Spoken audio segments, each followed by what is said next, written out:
Hello friends, నా పేరు కిరణ్ కుమార్. నేను మాట్లాడుతూ 24/7 ఛానల్ నుంచి ఎవ్రీడే అప్డేట్స్ మీకోసం. కోడుమూరు నియోజకవర్గ పరిధిలోని రేమట ఎత్తిపోతల పథకాన్ని శుక్రవారం కోడుమూరు నియోజకవర్గం ఎమ్మెల్యే బొగ్గుల దస్తగిరి చేతుల మీదుగా ప్రారంభించారు. అనంతరం గంగమ్మకు జలహారతి ఇచ్చి పొలాలకు సాగునీటిని ఆయన చేతుల మీదుగా విడుదల చేశారు.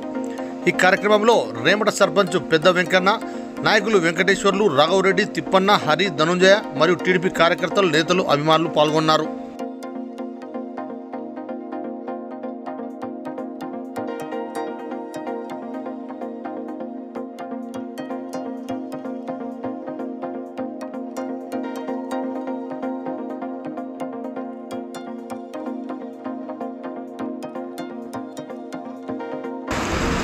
సిబెల్గల్ మండలం కొత్తకోట గ్రామ పరిధిలో అనుమానాస్పదంగా మృతి చెందిన శేషారెడ్డి మృతికి సంబంధించిన ముద్దాయిలను పోలీసులు అరెస్టు చేసి రిమాండ్కు తరలించారు.